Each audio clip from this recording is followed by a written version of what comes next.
और इसी बीच बड़ी खबर, महाराष्ट्र के धुले में सीआरपीएफ के 7 जवान कोरोना पॉजिटिव हो गए हैं। इन जवानों समेत धुले में 18 नए पॉजिटिव हो गए, जिसके बाद धुले में कुल कोरोना पॉजिटिव की संख्या 53 हो गई है। तो इसी के साथ आपको बता दें, जो जानकारी मिल रही है वो ये कि महाराष्ट्र के धुले में सीआरपीएफ के 7 जवान कोरोना पॉजिटिव हो गए और इन जवानों समेत धुले में 18 नए पॉजिटिव मामले सामने आए, जिसके बाद धुले में कुल अगर कोरोना पॉजिटिव लोगों की संख्या देखें तो ये संख्या बढ़कर 53 पर पहुंच चुकी है। उधर छत्तीसगढ़ के राजनांदगांव में पुलिस और नक्सलियों के बीच मुठभेड़ में एक थाना प्रभारी शहीद हो गए। साथ ही इस मुठभेड़ में जवानों ने 4 नक्सलियों को मार गिराया, जिसमें 2 पुरुष और 2 महिला नक्सली शामिल हैं। तो एक आपको बता दें, इस बीच की ये बड़ी खबर, छत्तीसगढ़ के राजनांदगांव में पुलिस और नक्सलियों के बीच ये मुठभेड़ हुई, जिसमें एक थाना प्रभारी शहीद हो गए। साथ ही इस मुठभेड़ में जवानों ने 4 नक्सलियों को मार गिराया, जिसमें 2 पुरुष और 2 महिला नक्सली बताए जा रहे हैं।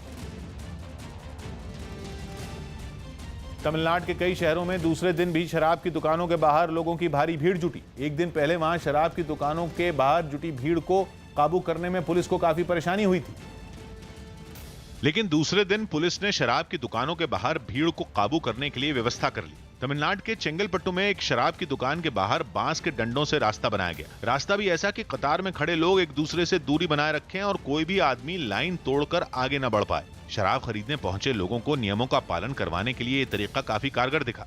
तमिलनाडु में शराब खरीदने के लिए आधार कार्ड दिखाकर टोकन की व्यवस्था की गई है, इसलिए एक पुलिस वाले की ड्यूटी लोगों के टोकन चेक करने में लगी रही। इसके अलावा रामेश्वरम में भी शराब की दुकानों के बाहर लंबी कतारें नजर आईं। वहां भी पुलिस की सख्ती की वजह से लोगों ने सोशल डिस्टेंसिंग के नियमों का पालन किया। कुछ दुकानों के बाहर बांस के डंडों की मदद से नियमों का पालन करवाने की कोशिश की गई, जबकि कुछ के बाहर पुलिस के जवान मौजूद रहे। बताया गया कि तमिलनाडु में पहले ही दिन 100 करोड़ से ज्यादा की शराब की बिक्री हुई और दूसरे दिन भी वहां शराब खरीदने के लिए भारी भीड़ उमड़ी।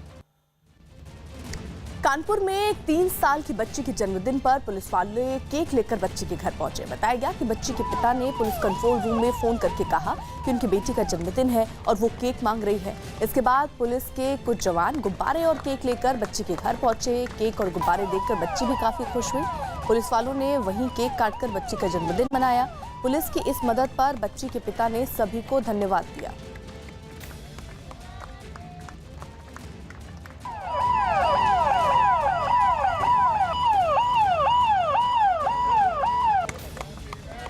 राजस्थान के अजमेर में फंसे कुछ श्रद्धालुओं को बसों के जरिए तेलंगाना और आंध्र प्रदेश के लिए रवाना किया गया। ये सभी लोग मार्च के महीने में ख्वाजा मोइनुद्दीन चिश्ती की दरगाह पर पहुंचे थे, लेकिन लॉकडाउन लागू होने की वजह से घर नहीं लौट पाए। इनकी परेशानी को देखते हुए प्रशासन और दरगाह से जुड़े लोगों ने 8 बसों का इंतजाम किया और 300 से ज्यादा लोगों को तेलंगाना और आंध्र प्रदेश के लिए रवाना कर दिया। इन श्रद्धालुओं का हौसला बढ़ाने के लिए वहां मौजूद लोगों ने तालियां भी बजाईं। श्रद्धालुओं की घर वापसी के वक्त दरगाह से जुड़े लोगों के अलावा प्रशासन के कई अधिकारी भी वहां मौजूद रहे, जिन्होंने घर लौट रहे इन लोगों को रास्ते में किसी तरह की परेशानी न हो, इसके लिए भी सभी इंतजाम किए। इन 8 बसों में से कुछ बसें जो हैं तेलंगाना जाएंगी और कुछ बसें आंध्र प्रदेश में जाएंगी। तो करीब 300-325 लोग आज रवाना हो रहे हैं।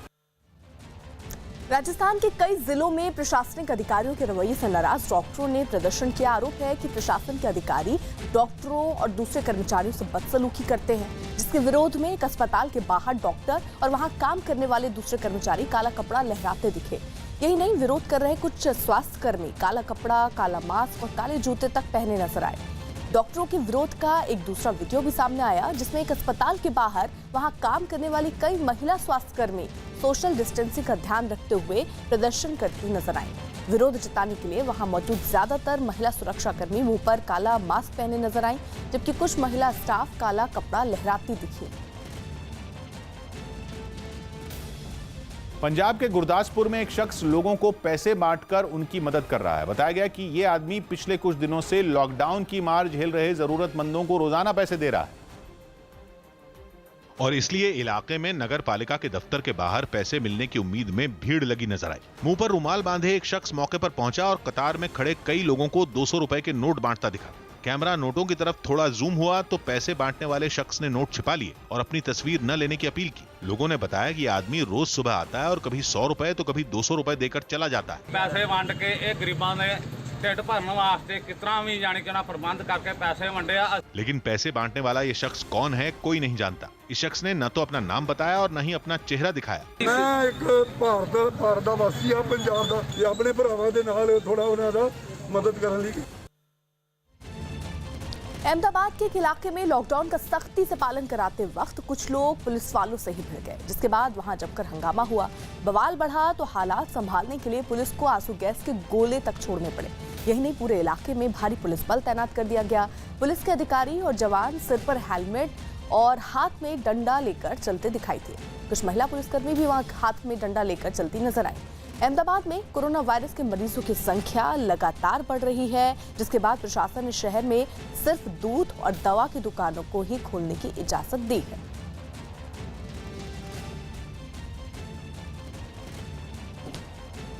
कोलकाता में रविंद्रनाथ टैगोर की जयंती पर आयोजित कार्यक्रम में ममता बनर्जी का कोरोना पर लिखा गीत बजाने पर विवाद हो गया। आमतौर पर पश्चिम बंगाल में इस मौके पर कई सांस्कृतिक कार्यक्रम होते हैं, लेकिन कोरोना के खतरे की वजह से इस बार ऐसा नहीं हो पाया। और कविगुरु कहे जाने वाले रविंद्रनाथ टैगोर की जयंती अलग तरीके से मनाई गई। कोलकाता में पुलिस वालों ने कवि प्रणाम नाम का कार्यक्रम आयोजित किया, जिसके तहत उन्होंने अलग अलग इलाकों से झांकी निकाली और रविंद्रनाथ टैगोर के लिखे गीत बजाए। जितनी देर तक गीत बजा उतनी देर पुलिस वाले हाथ जोड़कर खड़े रहे।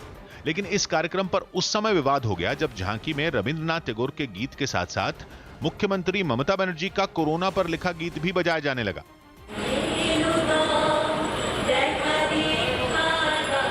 पश्चिम बंगाल पुलिस की तरफ से जो निर्देश जारी किए गए उनमें लिखा है कि झांकी में रविंद्रनाथ टैगोर के गीत के अलावा ममता बनर्जी का वो गीत भी बजाया जाए जो उन्होंने कोरोना पर लोगों को जागरूक करने के लिए लिखा है।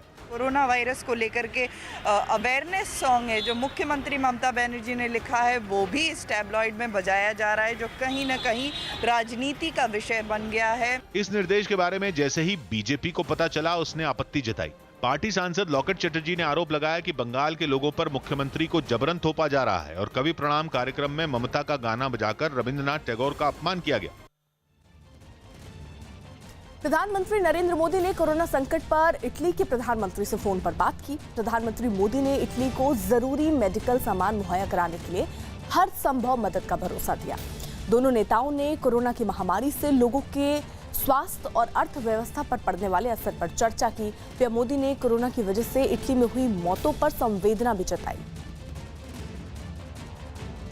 लॉकडाउन के दौरान महाराष्ट्र के औरंगाबाद में फंसे कई मजदूरों को स्पेशल ट्रेन के जरिए भोपाल भेजा गया। राज्य सरकार ने रोज कमाकर गुजारा करने वाले इन मजदूरों को गांव भेजने का बंदोबस्त किया, जिसके बाद औरंगाबाद रेलवे स्टेशन से बड़ी संख्या में दिहाड़ी मजदूर अपने अपने गांव के लिए रवाना हो गए। जब स्टेशन से भोपाल जाने के लिए ट्रेन चली तो वहां मौजूद पुलिस वालों और प्रशासन के अफसरों ने तालियां बजाईं और मजदूर भी हाथ हिलाकर उनका शुक्रिया अदा करते दिखाई दिए। इससे पहले स्टेशन के बाहर मजदूरों की लंबी कतारें लगी दिखाई दी। कोई पूरे परिवार के साथ गांव लौटता दिखा तो कुछ परिवार के पास जाने के लिए ट्रेन में सवार होने का इंतजार करते दिखे। हालांकि ज्यादातर लोग वहां बनाए गए गोल घेरों के अंदर ही खड़े नजर आए और जो सोशल डिस्टेंसिंग को नजरअंदाज करता दिखा उसे तय दूरी बनाए रखने की हिदायत दी गई। स्टेशन में घुसते वक्त इन मजदूरों की स्क्रीनिंग हुई और शरीर का तापमान सही मिलने पर ही उन्हें आगे जाने दिया गया। गाँव लौट रहे ये मजदूर काफी खुश भी दिखाई दिए। पर गाँव को चले जाना बस उतनी खुशी है हमारे लोगों को। नहीं तो अभी गाँव में भी उनको बहुत सालों से काम करते ना, तो कुछ भी 1 रुपए का भी घर पे साधन नहीं है। स्वास्थ्य विभाग के जॉइंट सेक्रेटरी लव अग्रवाल ने इस महामारी की रोकथाम के लिए सरकार की तरफ से उठाए गए कदमों की जानकारी दी। साथ ही उन्होंने कोरोना से बचाव के लिए दिए जा रहे निर्देशों का पालन करने की अपील भी की।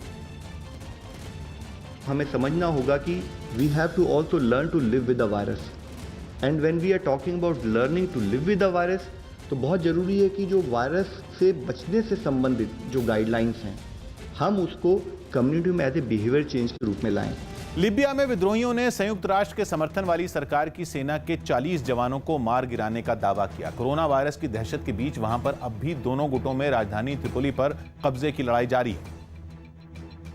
और इस बीच विद्रोही लड़ाकों ने सेना के 40 जवानों को मारने का दावा किया। जिस जगह को निशाना बनाकर हमला किया गया, वहां आसमान में काले धुएं का गुबार उठता दिखाई दिया। विद्रोही गुट के कुछ लड़ाके दुश्मन के ठिकानों को दूरबीन से देखते नजर आए। विद्रोहियों ने दावा किया कि उनके इस हमले में संयुक्त राष्ट्र के समर्थन वाली सेना के ठिकानों को काफी नुकसान पहुंचा और कई जवान घायल भी हुए। विद्रोही लड़ाके अपनी इस कामयाबी का जश्न मनाते भी दिखे। वहीं लीबिया की सरकार ने भी जवाबी कार्रवाई करने और विद्रोहियों को भारी नुकसान पहुंचाने का दावा किया।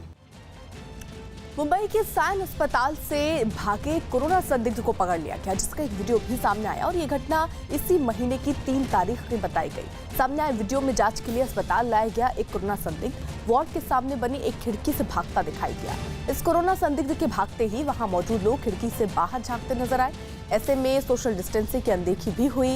इस बीच अस्पताल में कुछ मौजूद सुरक्षाकर्मी संदिग्ध को पकड़ने के लिए उसके पीछे भागे और कुछ देर बाद ये लोग उसे अस्पताल में वापस लाते भी नजर आए। दिल्ली में कई स्वास्थ्यकर्मी और डॉक्टर कोरोना की चपेट में आ चुके हैं। आंकड़ों के मुताबिक दिल्ली में 420 स्वास्थ्यकर्मी और डॉक्टर कोरोना वायरस की चपेट में आ चुके हैं। यानी दिल्ली में जितने कोरोना के मरीज हैं, उनमें हर 14वां मरीज स्वास्थ्यकर्मी है। स्वास्थ्यकर्मियों और डॉक्टरों के कोरोना पॉजिटिव होने की वजह से कुछ अस्पताल सील भी हो चुके हैं, जबकि कई स्वास्थ्यकर्मी क्वारंटीन किए जा चुके हैं। कोरोना का सबसे ज्यादा असर अंबेडकर अस्पताल और बाबू जगजीवन राम अस्पताल पर पड़ा है। इन दोनों ही अस्पतालों में 150 से ज्यादा स्वास्थ्यकर्मी कोरोना की चपेट में आ चुके हैं। लेकिन दिल्ली के स्वास्थ्य मंत्री सत्येंद्र जैन ने दावा किया कि बाकी देशों में जिस तादाद में स्वास्थ्यकर्मी कोरोना का शिकार हुए हैं, उनके मुकाबले दिल्ली में हालात काफी अच्छे हैं। पूरा वर्ल्ड ओवर जो परसेंटेज 15% के करीब आ रही है कि 15% के करीब हेल्थ वर्कर्स इन्फेक्ट होते हैं। हमारे देश में भी अभी जो आपकी बात को मान लेता मैं, अगर 400 हैं तो ये लगभग 7-8% बनता है। एम्स के रेजिडेंट डॉक्टर्स एसोसिएशन के अध्यक्ष श्रीनिवास राजकुमार ने सत्येंद्र जैन के दावों को गलत बताया और स्वास्थ्यकर्मियों को जरूरी सुरक्षा उपकरण मुहैया करवाने की अपील की।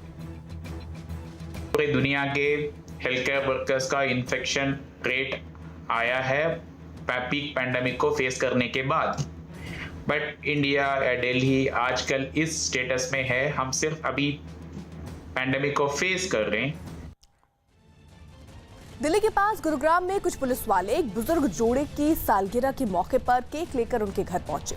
ये पति पत्नी घर में अकेले रहते हैं, जिसकी जानकारी मिलते ही कुछ पुलिस वाले केक लेकर उनके घर पहुंचे और उन्हें शादी की सालगिरह पर बधाई दी। सालगिरह को खास बनाने में इन पुलिस वालों ने कोई कसर नहीं छोड़ी। मकान के गेट पर ही एक मेज रखकर उस पर केक रखा गया, जिसके बाद बुजुर्ग दंपत्ति ने केक काटकर अपनी सालगिरह मनाई।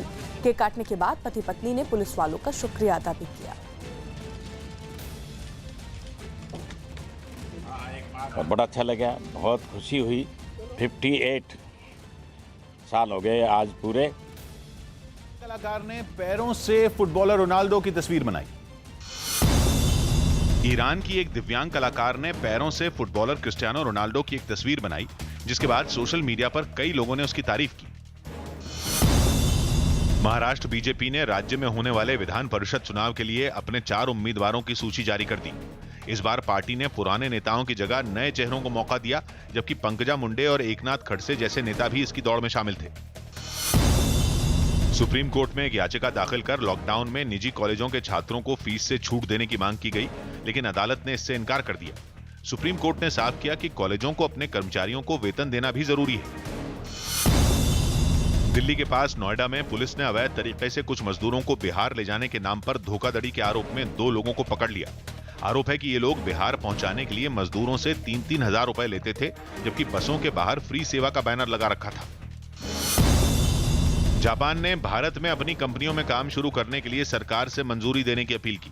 साथ ही जापान ने भारत में फंसे अपने नागरिकों को स्वदेश भेजने के लिए भारत को धन्यवाद दिया। लॉकडाउन के बीच बिहार के अलग अलग जिलों में स्पेशल ट्रेनों से लौटे कई मजदूरों ने सोशल डिस्टेंसिंग की अनदेखी की। ऐसे ही मजदूरों से भरी एक ट्रेन हैदराबाद से छपरा भी पहुंची। जिसके बाद प्लेटफॉर्म पर तैनात पुलिस वालों ने सभी लोगों को नियमों का पालन करवाते हुए ट्रेन से उतारा। लेकिन जैसे ही ये लोग रेलवे स्टेशन से बाहर निकले, सब भूल गए। इन लोगों ने सोशल डिस्टेंसिंग के नियमों की धज्जियां उड़ा दी और झुंड बनाकर बसों की तरफ बढ़ते दिखे। काफी देर तक ये लोग इसी तरह भीड़ की शक्ल में बसों के इंतजार में खड़े दिखाई दिए। इतना ही नहीं, स्टेशन के बाहर मजदूरों के साथ ड्यूटी पर तैनात प्रशासन के लोग भी लापरवाही बरतते नजर आए। देख सकते हैं कि ये कैंप है, जो प्रशासन का जो कैंप है उसके अंदर भी आप देख सकते हैं किस तरह से लोग एक एक करके बैठे हुए हैं, बिल्कुल पास पास बैठे हुए। कुछ ऐसे ही हालात बगहा में भी दिखाई दिए, जहां ट्रेन से उतरने वाले मजदूरों को ट्रकों और ट्रैक्टरों में भरकर क्वारंटीन सेंटर भेजा गया। ये मजदूर गाड़ियों में एक दूसरे के बिल्कुल पास खड़े नजर आए। कई लोगों के मुंह पर मास्क तक नहीं दिखे। मथुरा के कोटवन में हरियाणा यूपी बॉर्डर पर प्रवासी मजदूरों की भारी भीड़ जमा हो गई। ये वो मजदूर हैं जो दिल्ली एनसीआर से अपने गांव जाने के लिए पैदल निकले थे। इतनी बड़ी संख्या में मजदूरों के बॉर्डर पर पहुंचने की खबर मिलते ही वहां मौजूद पुलिस के जवानों ने आनन फानन में बैरिकेड लगाकर सभी को रोका। इसके बाद इसकी सूचना आला अधिकारियों को दी गई। खबर मिलते ही आईजी आगरा रेंज के सतीश गणेश, जिलाधिकारी सर्वज्ञ राम मिश्रा और एसएसपी पुलिस फोर्स के साथ मौके पर पहुंचे और पैदल अपने गांव की तरफ जा रहे मजदूरों को समझा बुझाकर शांत कराया। ऐसा नहीं हो, काम धंधा कुछ नहीं है, खाने पीने के नहीं है। गांव में बच्चे हैं, माँ बाप हैं, बूढ़े, क्या करें अब, भूखे प्यासे हैं। वहाँ 50 दिन हो गया बैठे बैठे। बच्चे घर हैं छोटे छोटे, ओला पड़ गया, घर भी टूट गया, तो बच्चे धूप में भी बैठे। किसने आपको रोका यहाँ पर? पुलिस वालों ने रोका हमको। तो देश भर में मजदूरों के पलायन के बीच जम्मू कश्मीर के कठुआ में भीड़ ने एक कपड़ा बनाने वाली फैक्ट्री पर हमला कर दिया। बताया जा रहा है कि यह फैक्ट्री 24 मार्च से ही बंद है, जब से देश भर में लॉकडाउन लागू है। दावा है कि हमला करने वाले लोग भी इसी फैक्ट्री में काम करते हैं, जो अपना वेतन लेने के लिए वहां इकट्ठा हुए थे। लेकिन बातचीत से कोई हल नहीं निकला। दावा है कि फैक्ट्री प्रबंधन की तरफ से यह घोषणा करवा दी गई कि किसी भी मजदूर को उसकी पूरी तनख्वाह नहीं दी जाएगी। इस पर मजदूर भड़क गए और उन्होंने फैक्ट्री पर हमला कर दिया। भीड़ फैक्ट्री का गेट तोड़कर अंदर घुस गई। दावा किया जा रहा है कि फैक्ट्री में मौजूद लोगों को अपनी जान बचाकर कमरों में छिपना पड़ा।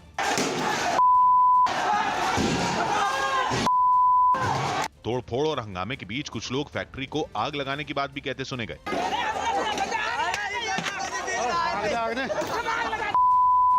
आरोप है कि फैक्ट्री में काम करने वाले लोगों ने पुलिस पर भी हमले की कोशिश की। पुलिस की एक गाड़ी में कुछ लोगों को तोड़फोड़ करते हुए भी देखा गया। यहाँ पुलिस की गाड़ी को तोड़ते हुए सभी लोग। इस घटना की वजह से वहां तनाव का माहौल बन गया। और आरोप है कि ये कपड़ा मिल के सैकड़ों मजदूर सड़कों पर तोड़फोड़ और हंगामा करने लगे। हालात बिगड़ने पर वहां भारी पुलिस बल की तैनाती कर दी गई। लेकिन इससे नाराज मजदूरों ने पुलिस पर पथराव कर दिया। किसी गाड़ी को मार रही है। कई लोगों को पुलिस पर पत्थर बरसाते हुए देखा गया। हालात इस कदर बिगड़ गए कि पुलिस को आंसू गैस के गोले दागने पड़े।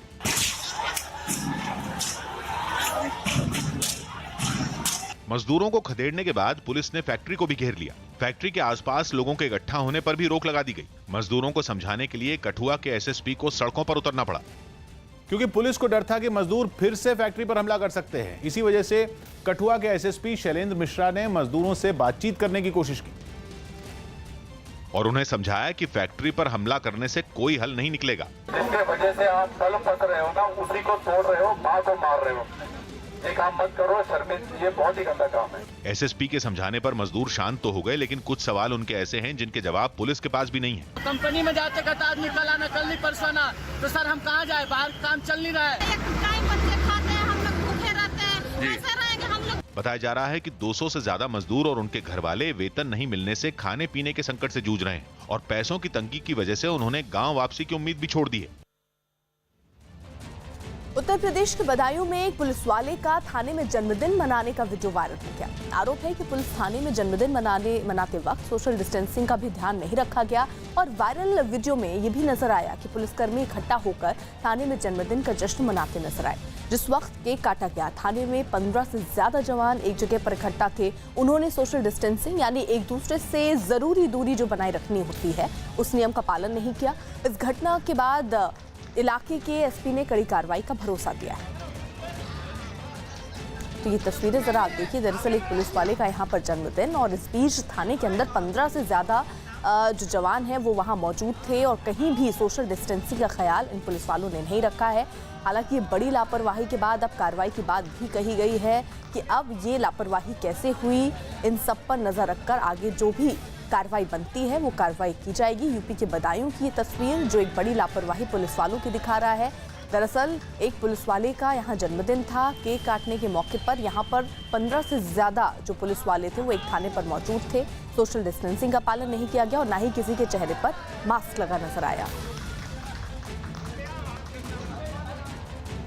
और इसी बीच एक बड़ी खबर, छत्तीसगढ़ के राजनांदगांव में पुलिस और नक्सलियों के बीच मुठभेड़ में एक थाना प्रभारी शहीद हो गए। साथ ही इस मुठभेड़ में जवानों ने 4 नक्सलियों को मार गिराया, जिसमें 2 पुरुष और 2 महिला नक्सली शामिल थे। मारे गए नक्सलियों से भारी मात्रा में हथियार भी बरामद हुआ है। आदित्य हमारे साथ हमारे सहयोगी इस वक्त जुड़ चुके हैं। आदित्य, क्या जानकारी? जी, ये मुठभेड़ कल देर रात हुई। कल नक्सलियों के मानपुर इलाके में मौजूद होने की सूचना जो है वो पुलिस के स्पेशल टीम को मिली थी, जिसके बाद मदनवाड़ा थाने से एक स्पेशल टीम इस इलाके में सर्चिंग पर निकली थी और कल रात 11:30 बजे के आसपास अचानक नक्सलियों से इस पुलिस टीम की मुठभेड़ होगी। घात लगाकर नक्सलियों ने पुलिस टीम पर हमला कर दिया, जिस हमले में श्याम किशोर शर्मा जो एसआई है, जो मदनवाड़ा थाने के प्रभारी है, वो शहीद हो गए हैं। और इस मुठभेड़ में पुलिस ने 4 नक्सलियों को मार गिराया है और उनसे बड़े पैमाने पर हथियार बरामद किए गए। हथियारों में AK-47, SLR और 2 315 बोर की बंदूकें जो है वो शामिल है। तो ये जो है कि ये हथियार जो होते हैं ये बड़े नक्सलियों की सुरक्षा करने वाली टीम के पास होते हैं या CC मेंबर्स के पास होते हैं, नक्सलियों के जो सबसे बड़े लीडर्स होते हैं। तो इससे जाहिर होता है कि जो नक्सलियों के बड़े लीडर्स हैं वो इस इलाके में मूवमेंट कर रहे थे और पुलिस जब वहां पर पहुंची तो उन्होंने घात लगाकर पुलिस पर हमला कर दिया। बताया जा रहा है कि करीबन 40 से 50 की संख्या में नक्सली मौजूद थे, लेकिन इस मुठभेड़ के बाद जंगलों के आड़ लेकर रात के अंधेरे में वो जंगलों में भाग खड़े हुए। अभी 4 नक्सलियों के शव जो है वो पुलिस ने बरामद किए गए हैं और इलाके की सर्चिंग की जा रही है। पर छत्तीसगढ़ के सीएम भूपेश बघेल ने ट्वीट किया। उन्होंने लिखा कि राजनांदगांव के मदनवाड़ा के पास परधौनी गांव में पुलिस नक्सली मुठभेड़ के दौरान मदनवाड़ा के थाना प्रभारी श्याम किशोर शर्मा जी की शहादत का समाचार दुखद है। मैं उनकी शहादत को नमन करता हूं। ईश्वर उनके परिवारजनों को हौसला दे। मध्य प्रदेश के मंडला में लोगों को जागरूक करने के लिए एक जादूगर भी सामने आया। कोरोना वायरस से बचने के लिए इस जादूगर ने लोगों से लॉकडाउन के नियमों का पालन करने की अपील की और कई करतब दिखाते हुए लोगों को कोरोना के खतरे के बारे में भी बताया। इस जादूगर ने कोरोना से बचने के लिए कागज के एक टुकड़े से मास्क बना दिया, जिसके बाद वहां मौजूद लोगों ने भी तालियां बजाकर जादूगर का हौसला बढ़ाया। अब मेरे पास में मास्क भी है, मैं भी पहले मास्क लगा लूं क्योंकि मास्क लगाना जरूरी है। लोगों को जागरूक करने पहुंचे इस जादूगर ने कभी कपड़े के एक टुकड़े से डंडा बना दिया तो कभी डंडे को फूलों में बदल दिया। इस जादूगर ने अपने तरीके से लोगों से घरों में रहने की अपील भी की। जादू देखने के लिए लोग अपने घरों से बाहर निकल आए, जिनमें काफी संख्या में बच्चे भी शामिल दिखे। लोगों ने भी सोशल डिस्टेंसिंग का ध्यान रखा और एक दूसरे से कुछ दूरी पर खड़े नजर आए। हम अपने आप को आइसोलेट करने के बाद सफल हो जाएंगे और ये जो वायरस रूपी है वो किस प्रकार से गायब होगा, वो ऐसे गायब हो जाएगा।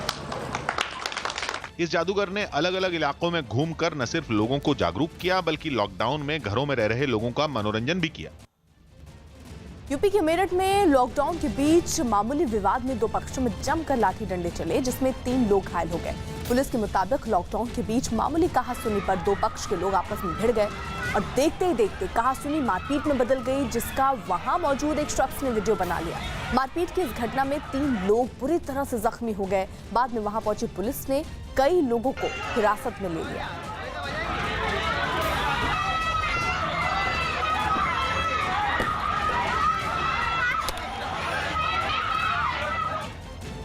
लॉकडाउन के दौरान बेंगलुरु में फंसे कई राज्यों के दिहाड़ी मजदूरों को पुलिस वालों ने वहां के एक शेल्टर होम में ठहराया, जहां इन लोगों को ट्रेनों से गांव भेजने के लिए पास दिया जा रहा था, मगर वहां पर सोशल डिस्टेंसिंग की खुलकर अनदेखी की गई।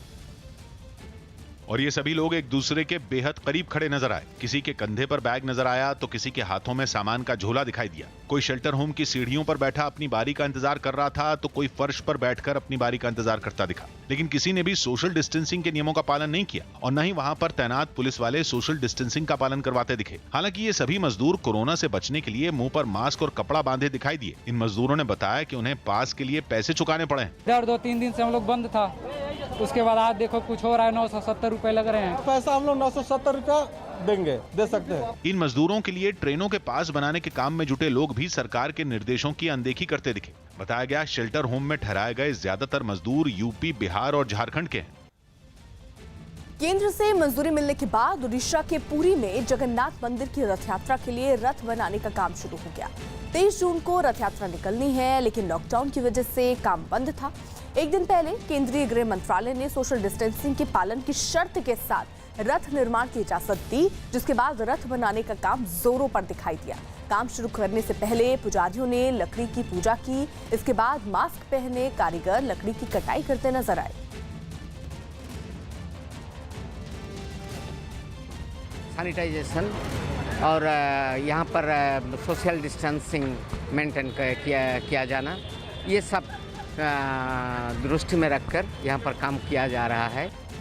चीन के ग्वांगडोंग में कीचड़ में फंसी एक सफेद डॉल्फिन का रेस्क्यू ऑपरेशन किया गया। खास तरह की ये डॉल्फिन तैरते हुए किनारे की तरफ आ गई थी, लेकिन पानी कम होने की वजह से वो कीचड़ में फंस गई। जानकारी मिलने के बाद वन विभाग के अधिकारी वहां पहुंचे और उसको बचाने की कोशिश शुरू की गई। डॉल्फिन को तेज गर्मी से नुकसान न पहुंचे, इसके लिए उसके शरीर को कपड़े से ढका गया। यही नहीं, उसके ऊपर लगातार पानी भी डाला जाता रहा।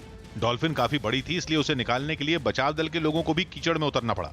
काफी देर तक जूझने के बाद डॉल्फिन को कीचड़ से निकालकर गहरे पानी में छोड़ दिया गया। दिल्ली में कोरोना के मामले बढ़कर 6,318 हो गए हैं और अगर हम पिछले 24 घंटों की बात करें तो दिल्ली में कोरोना के कुल 338 नए मामले सामने आए और पिछले 24 घंटों में 2 मरीजों की मौत भी हुई है। दिल्ली में कोरोना से अब तक कुल 68 लोगों की मौत हो चुकी है, जबकि पिछले 24 घंटे में 79 मरीज ठीक हुए हैं, जिससे मिलाकर अब तक दिल्ली में कुल 2020 मरीज ठीक हो चुके हैं।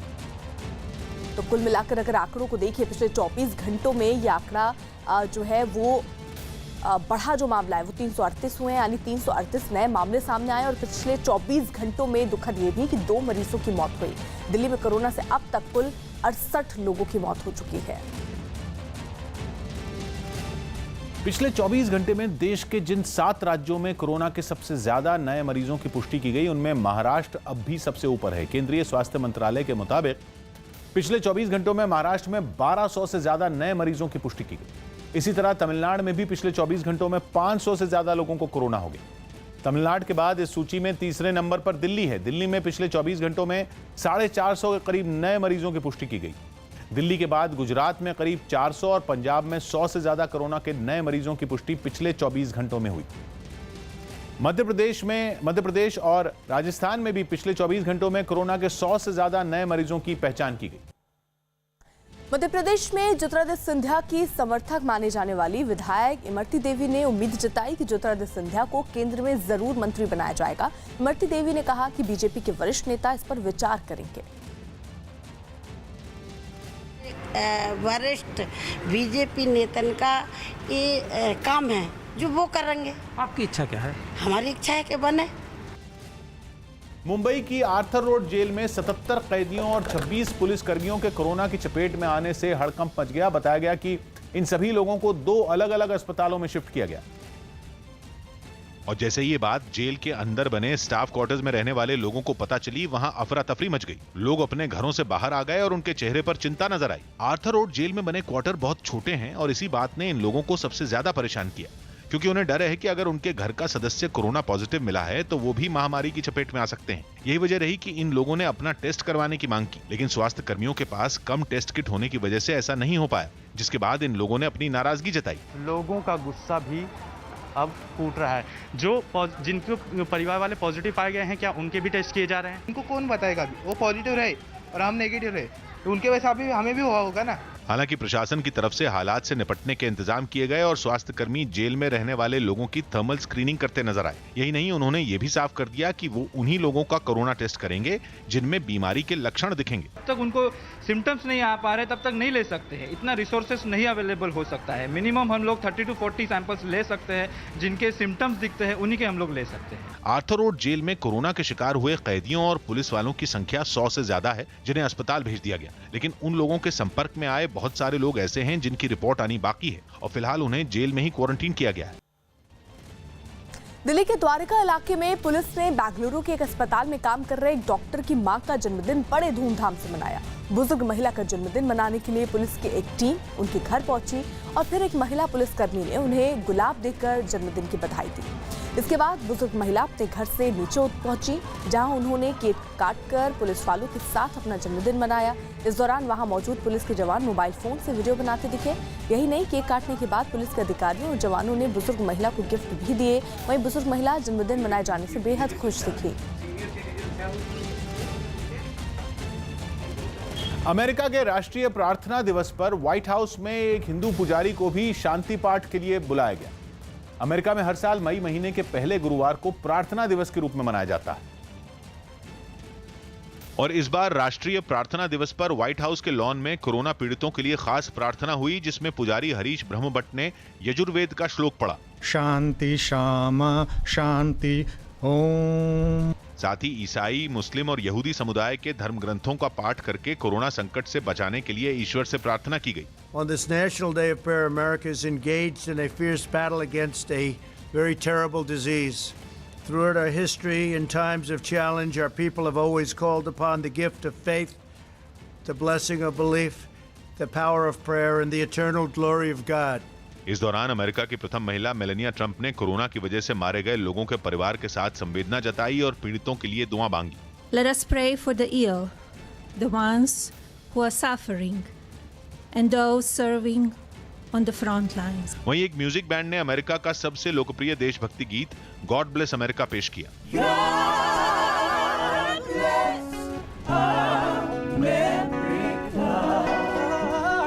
जिसके बाद सबको धन्यवाद देकर राष्ट्रपति ट्रंप और मेलानिया व्हाइट हाउस के अंदर चले गए।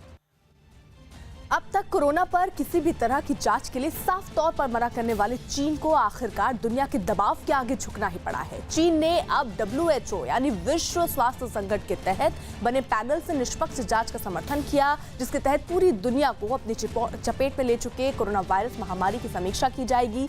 चीन के विदेश मंत्रालय के मुताबिक कोरोना महामारी के खत्म होने के बाद उचित समय पर निष्पक्ष तरीके से समीक्षा की जानी चाहिए। चीन ने यह भी कहा कि यह समीक्षा WHO के प्रमुख की अगुवाई में होनी चाहिए। हालांकि चीन ने यह भी साफ किया कि समीक्षा कोरोना महामारी के खत्म होने के बाद ही होगी और इसमें अंतर्राष्ट्रीय नियमों का पालन होना चाहिए। वैसे पहले चीन ने कोरोना की जांच के लिए टीम भेजने की अमेरिका की बात नहीं मानी थी।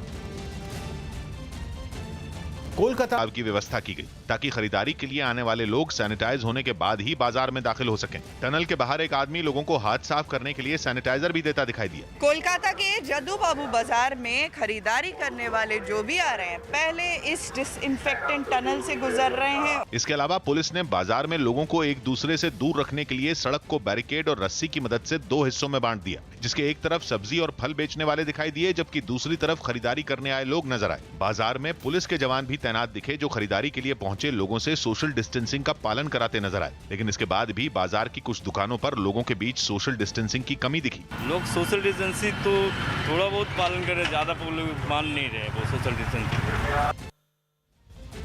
रायपुर में 48 घंटे का सख्त लॉकडाउन शुरू हो गया है। रेड जोन में होने की वजह से प्रशासन ने वहां नियम और कड़े कर दिए और शाम 4 बजे से सोमवार सुबह 6 बजे तक लॉकडाउन लागू कर दिया, जिसके बाद पुलिस ने रायपुर की सड़कों पर फ्लैग मार्च किया। पुलिस के आला अधिकारी और कलेक्टर दोनों सड़कों पर निकले और लोगों को इस बात की जानकारी दी। अगले 48 घंटे तक रायपुर में लॉकडाउन का सख्ती से पालन होगा और अगर किसी ने नियम तोड़े तो उस पर कार्रवाई भी होगी।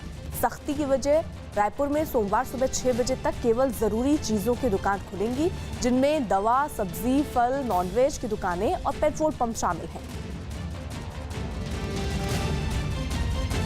पूरे शहर में नाके लगाए गए हैं और विदाउट एनी कॉज अगर कोई मूवमेंट कर रहा है तो उसको पकड़ के उसके ऊपर कड़ी कार्रवाई करेंगे।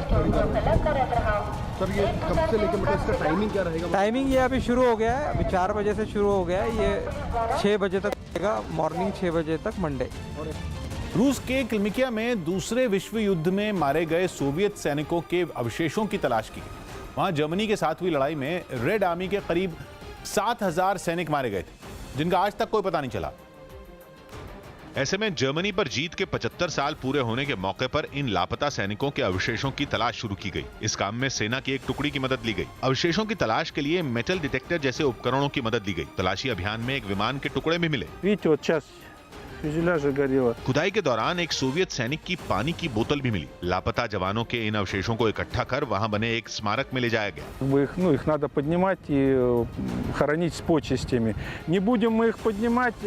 रूस के किल्मिकिया में बना ये वॉर मेमोरियल जर्मनी के साथ हुई उस लड़ाई में मारे गए सैनिकों की याद में बनाया गया है। महाराष्ट्र के औरंगाबाद में 16 मजदूरों की मौत पर सीएम उद्धव ठाकरे ने दुख जताते हुए राज्य में फंसे मजदूरों से शांति बनाए रखने की अपील की। जसजशी आपली सोय होईल तसतसं आपण तुम्हाला घरी पाठवतो आहोत। तुम्हाला घरी पाठवल्याशिवाय आम्ही शांत बसणार नाही।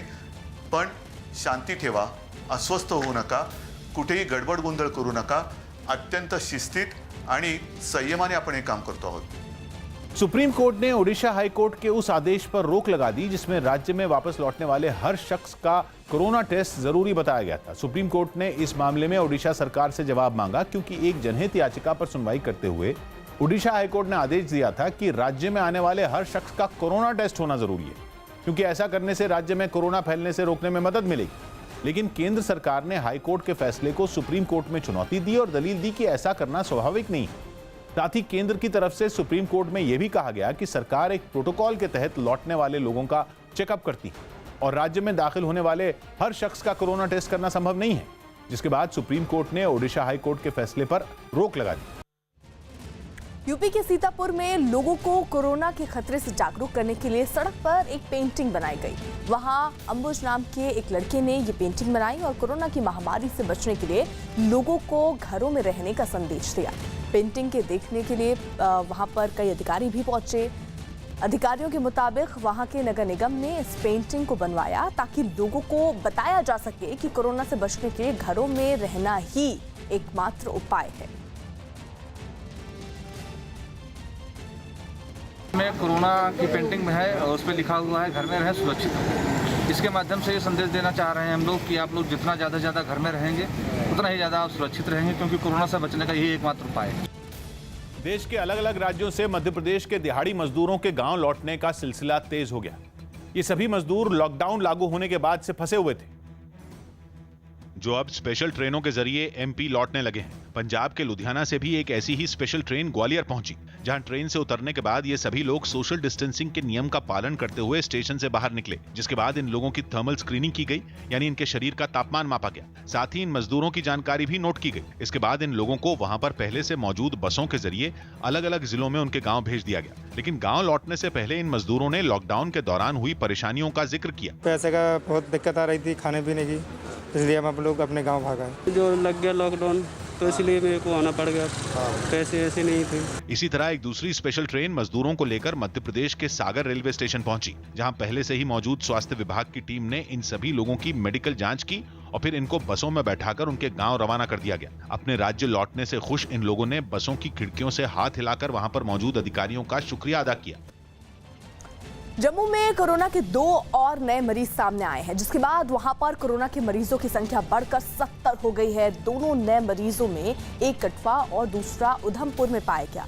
कोरोना के दोनों नए मरीज कुछ दिन पहले दिल्ली से लौटे हैं। फिलहाल दोनों को क्वारंटीन सेंटर में रखा गया है।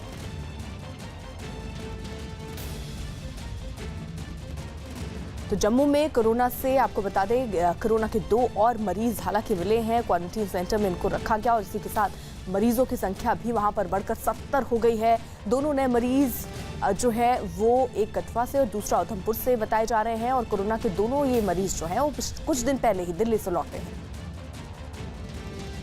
आने वाले वक्त में कैलाश मानसरोवर की यात्रा आसान हो जाएगी और यात्रियों को पहले के मुकाबले कम पैदल चलना पड़ेगा। ऐसा इसलिए क्योंकि भारत की सीमाओं पर सड़क बनाने वाले संगठन BRO यानी बॉर्डर रोड्स ऑर्गेनाइजेशन ने करीब 80 किलोमीटर की लिंक रोड तैयार कर दी।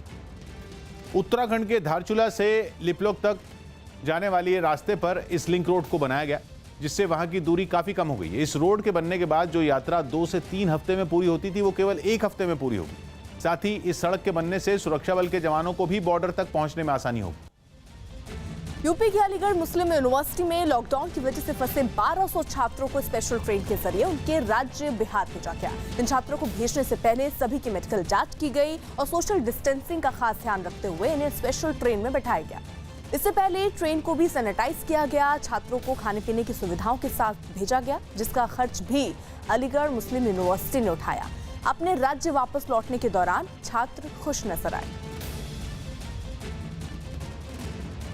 मैं शुक्रगुजार हूँ एएमयू प्रोक्टर टीम की और हमारे गवर्नमेंट की कि हमें यहाँ से हमारी डेस्टिनेशन तक पहुँचाई जा रही है और हमारा अच्छा ख्याल रखा गया है। और आज हम लोग बहुत शुक्रगुजार हैं अपनी यूनिवर्सिटी का, यूनिवर्सिटी एडमिनिस्ट्रेशन का, इंडियन गवर्नमेंट का, जिसने हम लोगों को रेलवे प्रोवाइड किया और घर जाने के लिए हम लोगों को फैसिलिटी प्रोवाइड कर रहा है। अरबिया में लॉकडाउन की सख्ती से परेशान लोगों ने राष्ट्रपति के खिलाफ जोरदार प्रदर्शन किया।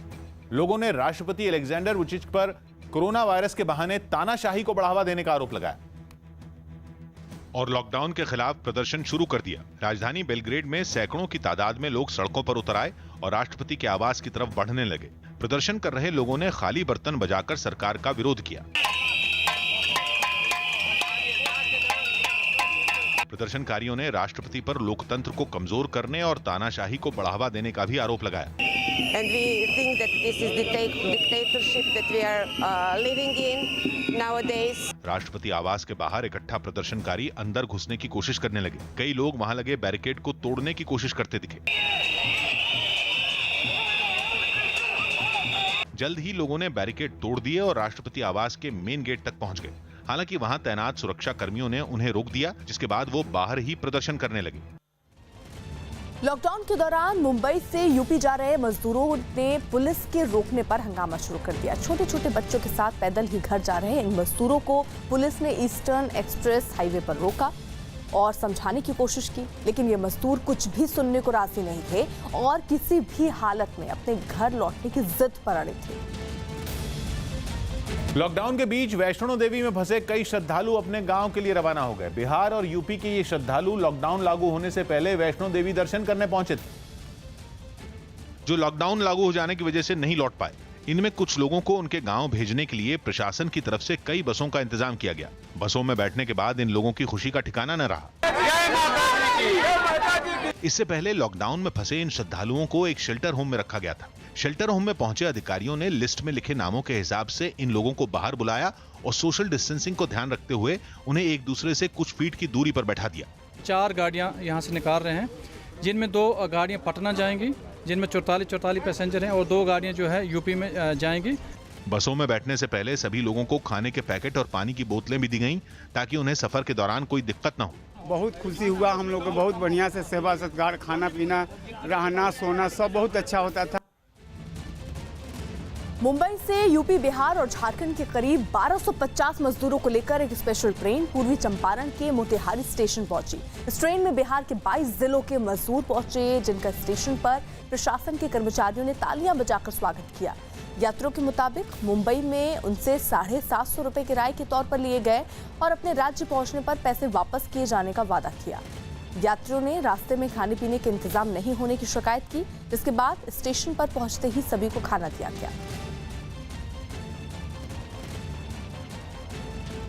इसी बीच बड़ी खबर आ रही है अमेरिका से, जहां पिछले 2 दिनों में व्हाइट हाउस में 2 लोग कोरोना पॉजिटिव पाए गए हैं। डोनाल्ड ट्रंप की बेटी इवांका ट्रंप की पीए यानी पर्सनल असिस्टेंट और अमेरिका के उपराष्ट्रपति की प्रेस सेक्रेटरी को भी कोरोना हो गया है। तो अगर इस तरीके से देखें तो पिछले 2 दिनों में 2 केस वहां से सामने आए हैं। बड़ी खबर इस वक्त की अमेरिका से है, जहां पिछले 2 दिनों में व्हाइट हाउस में 2 लोग कोरोना पॉजिटिव पाए गए हैं। हालांकि ट्रंप ने खुद इसकी जानकारी दी थी और साथ ही साथ ये भी कहा कि वहां पर जो अब लोग काम कर रहे हैं वो मास्क पहनकर पहुंच रहे हैं। आपको बता दें, डोनाल्ड ट्रंप की बेटी इवांका ट्रंप की जो पीए है वो भी कोरोना पॉजिटिव पाई गई और साथ ही साथ अमेरिका के उपराष्ट्रपति की प्रेस सेक्रेटरी को भी कोरोना हो गया। सोशल डिस्टेंसिंग शब्द पर आपत्ति जताने वाली याचिका सुप्रीम कोर्ट ने खारिज कर दी। इस याचिका में कोरोना से बचाव के लिए लोगों के बीच जरूरी दूरी को सोशल डिस्टेंसिंग कहे जाने पर आपत्ति जताई गई। याचिकाकर्ता ने सोशल डिस्टेंसिंग शब्द को भेदभाव करने वाला बताया था और इससे अल्पसंख्यकों के साथ भेदभाव होने की आशंका जताई। याचिकाकर्ता की तरफ से मांग की गई थी कि सोशल डिस्टेंसिंग की जगह फिजिकल डिस्टेंसिंग का शब्द इस्तेमाल किया जाए, जिस पर सुप्रीम कोर्ट ने नाराजगी जताते हुए याचिका खारिज कर दी। कोर्ट ने याचिकाकर्ता को कड़ी फटकार लगाते हुए उस पर 10,000 रुपए का जुर्माना भी लगा दिया। यह जुर्माना कोर्ट का समय बर्बाद करने के लिए लगाया गया। दिल्ली में कोरोना का खतरा अब शेल्टर होम तक पहुंच गया है। दिल्ली के झंडेवालान में बने एक शेल्टर होम में 5 लोग कोरोना पॉजिटिव पाए गए। बताया भी गया कि वहां बने एक शेल्टर होम में पहले एक केयरटेकर कोरोना पॉजिटिव पाया गया और इसके बाद जब दूसरे लोगों की जांच हुई तो 5 और लोग कोरोना पॉजिटिव मिले, जिसके बाद शेल्टर होम को सील कर दिया गया। वहां बने कुल 4 शेल्टर होम में करीब 80 लोग रहते हैं। दिल्ली में शराब की दुकानों पर लोगों की भीड़ कम होने का नाम नहीं ले रही। लॉकडाउन के तीसरे चरण में केंद्र सरकार ने नियमों के तहत शराब की दुकानों को खोलने की इजाजत दी है, जिसके बाद से दिल्ली में शराब की दुकानों पर लोगों की भीड़ कम होती नहीं दिख रही। कुछ ऐसा ही नजारा पूर्वी दिल्ली के कृष्णानगर इलाके में मौजूद एक शराब की दुकान के बाहर दिखा, जहां घंटों लाइन में लगकर लोग शराब की दुकान के खुलने का इंतजार करते दिखे। शराब खरीदने आए लोग सोशल डिस्टेंसिंग का पालन करें, इसके लिए दुकान के बाहर थोड़ी थोड़ी दूरी पर गोल घेरे बना दिए गए, जिनमें कई लोग खड़े होकर इंतजार करते दिखे, जबकि कुछ लोगों ने वहां अपनी जगह पत्थर रख दिए। कुछ लोग पत्थरों पर बैठे नजर आए। एक आदमी तो लाइन में बैठकर अखबार पढ़ता दिखा। हालात न बिगड़े इसके लिए दुकान के बाहर पुलिस के जवान भी तैनात दिखे, जो लाउडस्पीकर की मदद से लोगों से सोशल डिस्टेंसिंग का पालन करने की अपील करते रहे। तो लोग वाइन शॉप पे सामान खरीदने के लिए आए हैं, वो अपना बारी का इंतजार करें, सोशल डिस्टेंस का पालन करें। दिल्ली में शराब की दुकान खुलने का समय सुबह 11 बजे है, लेकिन शराब खरीदने के लिए लोग सुबह 4 बजे से ही लाइन में लग गए। 4 बजे से सुबह 4 बजे बैठे हो? हाँ जी। अच्छा, कितनी शराब लेंगे? 4 पौवे लूंगा जी। शराब की दुकानों पर भीड़ से बचने और सोशल डिस्टेंसिंग बनाए रखने के लिए दिल्ली सरकार की तरफ से ई टोकन सिस्टम की शुरुआत की गई। यही नहीं, इसके लिए एक वेबसाइट भी लॉन्च की गई। लेकिन सरकार की तमाम कोशिशों के बाद भी शराब की दुकानों के बाहर लोगों की भीड़ कम नहीं हुई। शराब के लिए लाइन में खड़े एक आदमी ने तो दिल्ली सरकार के ई टोकन सिस्टम पर ही सवाल खड़े कर दिए। मैंने बहुत बार ट्राई किया है, मैंने आधी रात को भी किया, सुबह भी किया, रात को भी किया, मैंने दिन में कम से 50 बार ट्राई किया है, खुलता ही नहीं है वो। हालांकि भीड़ से बचने के लिए पुलिस ने दुकान के बाहर बैरिकेड की मदद से एक छोटा रास्ता बना दिया। कई जवान भी तैनात दिखे, जो शराब खरीदने आने वाले लोगों से सोशल डिस्टेंसिंग का पालन कराते दिखे। दुकान के बाहर एक आदमी भी दिखा, जो मशीन की मदद से दुकान के अंदर दवा का छिड़काव करता रहा। कोरोना महामारी की वजह से अलग अलग देशों में फंसे भारतीयों को वापस लाया जा रहा है। नौसेना के मिशन समुद्र सेतु के तहत मालदीव से भारतीयों को समुद्र के रास्ते लाया जा रहा है। माले से 698 भारतीयों को लेकर भारतीय नौसेना का युद्धपोत INS जलाश्व रात रवाना हुआ, जो केरल के कोच्चि पहुंचेगा। अगले कुछ दिनों में मालदीव से लगभग 5000 भारतीयों को वापस लाने की तैयारी है। समुद्र सेतु के तहत ये पहली यात्रा है जिससे भारतीय अपने देश लौटेंगे। इंडियन नेवी के मुताबिक माले से चले INS जलाश्व के में 698 लोगों को लाया जा रहा है और इनमें 19 गर्भवती महिलाएं भी शामिल हैं। वहीं कुल 698 यात्रियों में 595 पुरुष और 103 महिलाएं हैं। Operation Vande Bharat, the evacuation exercise from Maldives has just begun. You see in the background INS Joshua, which is all set to sail with 698 Indians from Malé to Kochi. In the next 36 to 40 hours, it should reach Kochi. And I would like to thank the Indian Navy. Corona को फैलने से रोकने के लिए राजस्थान के कोटा में curfew 1 हफ्ते के लिए बढ़ा दिया गया, जिसके विरोध में एक दिन पहले लोग सड़कों पर उतर आए। कोटा में कोरोना मरीजों की संख्या लगातार बढ़ रही है, जिसकी वजह से जिले के डीएम ने वहां 15 मई तक कर्फ्यू बढ़ाने का आदेश दिया है। लेकिन इस आदेश के खिलाफ एक दिन पहले कोटा में सैकड़ों की संख्या में लोग सड़कों पर उतर आए। लोगों की भीड़ देखकर पुलिस भी घबरा गई। एक पुलिसकर्मी हाथ जोड़कर लोगों से घरों में जाने की अपील करता नजर आया, पर भीड़ में शामिल लोग इस बात पर अड़े रहे कि वो अब कर्फ्यू में नहीं रह सकते। महिलाएं और छोटे बच्चे भी प्रदर्शन करते नजर आए। देर रात तक कोटा में यह हंगामा जारी रहा। चुपचाप घर चलो, घर चल जाओ चुपचाप भाइयों। हालात बिगड़ते देख पुलिस की तरफ से भीड़ को समझाने की भी कोशिश की गई। नहीं मानते हो क्या? मानते ना साहब, विश्वास है? हाँ, विश्वास है। कल 11 बजे तक का टाइम दे दो। अच्छा, कल 11 बजे तक। लोगों ने चेतावनी दी कि अगर कर्फ्यू बढ़ाने का फैसला वापस नहीं लिया गया तो इसके विरोध में वो सड़कों पर धरने पर बैठ जाएंगे, जिससे कोरोना का खतरा बढ़ सकता है। लोगों की शिकायत है कि पिछले 1 महीने से कोटा में कर्फ्यू लागू है और प्रशासन लगातार इसे आगे बढ़ाता जा रहा है, जबकि प्रशासन की दलील है कि कोटा में कोरोना मरीजों की संख्या तेजी से बढ़ रही है, जिसकी वजह से कर्फ्यू 15 मई तक बढ़ाना पड़ा। कोटा में कोरोना के मरीजों की संख्या 200 के पार पहुंच चुकी है और यह संख्या रोजाना हर दिन के साथ बढ़ रही है, जिसकी वजह से जिले में कर्फ्यू बढ़ा दिया गया। किसी भी जिले में कर्फ्यू लगाने का मतलब ही यही है कि वहां प्रशासन को हालात गंभीर होने की आशंका है, क्योंकि कर्फ्यू में लॉकडाउन से ज्यादा सख्ती होती है। जैसे लॉकडाउन में जरूरी सेवाएं जारी रहती हैं, शर्तों के साथ बैंक खोले जा सकते हैं, लोग मंजूरी लेकर बाहर निकल सकते हैं और जरूरी चीजों की दुकानें भी खुली रहती हैं। लेकिन कर्फ्यू में इस पर काफी सख्ती होती है। कर्फ्यू में लोगों को घरों से बाहर निकलने की इजाजत नहीं होती, बैंक बंद रखे जाते हैं और कर्फ्यू में लोगों को छूट बहुत कम वक्त के लिए दी जाती है। मतलब कर्फ्यू में लॉकडाउन से ज्यादा सख्ती होती है, जिसकी वजह से कोटा में कर्फ्यू बढ़ाने का विरोध किया जा रहा है। मुंबई में कोरोना संकट के बीच बीएमसी के कमिश्नर प्रवीण परदेसी का तबादला कर उन्हें शहरी विकास विभाग में भेज दिया गया है। उनकी जगह इकबाल चहल को बीएमसी का नया कमिश्नर बनाया गया। मुंबई में कोरोना के मामले तेजी से बढ़ रहे हैं। वहां एक ही दिन में कोरोना के 748 नए मरीज पाए गए, जिसके बाद सिर्फ मुंबई में कोरोना के मरीजों की संख्या बढ़कर 11,000 के आंकड़े को पार कर गई है। वहीं मुंबई में कोरोना से 24 घंटे में 25 लोगों की मौत के बाद मरने वालों का आंकड़ा बढ़कर 462 हो गया। यही नहीं, वहां एशिया की सबसे बड़ी झुग्गी बस्ती धारावी में भी कोरोना से हालात बदतर हो गए हैं। इस बीच कांग्रेस नेता संजय निरुपम ने सरकार के इस फैसले पर ट्वीट कर सवाल खड़े किए।